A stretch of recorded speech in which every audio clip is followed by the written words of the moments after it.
I would like you guys to remember the time when you were growing up.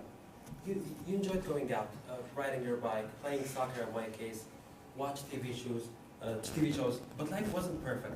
You had to do house chores, you had to do your homework, you had to do many other things as well.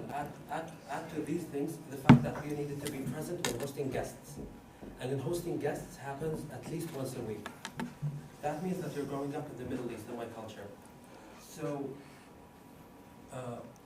what used to happen is we were hosting guests every Friday, and all of my siblings had to be present, and the youngest would do all the service.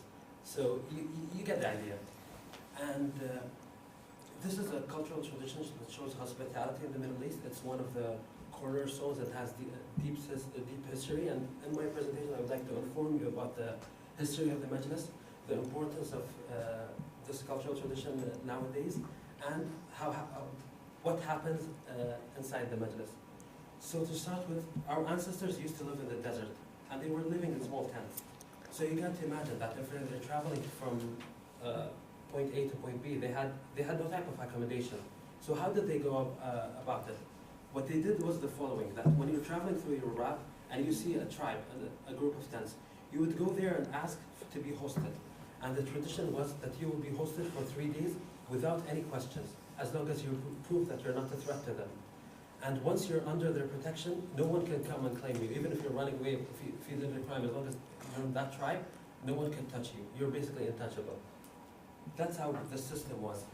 And if you're traveling through the desert and you wanted to know if that host is generous, there's this saying that we used to say is Jaban al-Kalb, which means if you're going to the host, most likely they'll have dogs. If these dogs don't bark at you, that means that they're used to strangers. And in the desert, getting used to strangers is a rare thing, as the dangers they face in these days.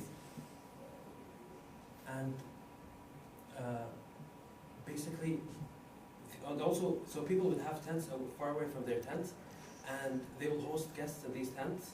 And these tents, when not hosting guests, they will be as a gathering of the tribe. So the tribe will get together and discuss their current issues. Children will be present, so they would learn the proper Arabic language. They will learn their traditions. They will learn about their culture. And reciting poetry is one of the major events in these gatherings, as many of the stories that we know about come from these sources. So fast forward to 2015, where in the Gulf region, almost in every house, there's an area called the Majlis, where you host guests. And to make it official, what the government did was, the government built majlises for certain neighborhoods to host, to be able to handle celebrations, such as weddings and other holiday celebrations. And one of the holiday celebrations that we have is during the holy month of Ramadan.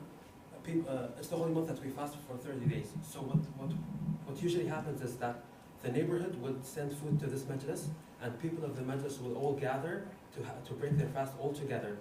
And this place will be open to the public. Anyone could come in just and join and break their fast all together with the other people. And during wedding feasts, these places are open. Anyone could just come in and join the wedding celebration. You don't need to be invited. There are no invitations for like these celebrations. And this is, just before we go forward, this is a modern tent that we hold until this day when we go camping. You would have these tents during the desert, and when going desert touring, you could just stop by and have lunch whenever you wanted. And this is an example of a modern day majlis, where this is a more private one. This was hosted during Ramadan in one of our neighborhoods. And this is basically what's the setup. You would have the room would most likely be a rectangle and a small table that has dates and coffees and other treats. And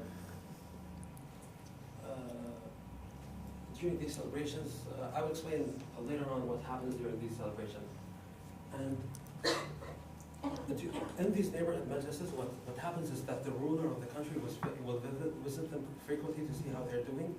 In addition to that, the ruler would have his own royal majlis that is open to the public. There are no security checkpoints whatsoever when going there. You could just show up and talk to the ruler of the country. when doing that, there are also other governmental officials that you can talk to if you want it, if something is not working properly. And you could convey your concerns, modern day issues, and stuff like that. And at the end, I'd like to talk about, before I go there, this is the Royal Majlis of my city. You can see that the ruler is sitting down in the middle, hosting the people. It's open to the public. Anyone could just go and show up and talk to them right away. So how does this all work? Basically what happens is, if I'm a stranger, and this is for example my majlis, I would come in, say Assalamu alaikum. Once I say that, everyone would stand up to greet me. And the system is that I start from my right hand side. So I would go to Aaron and shake his hand.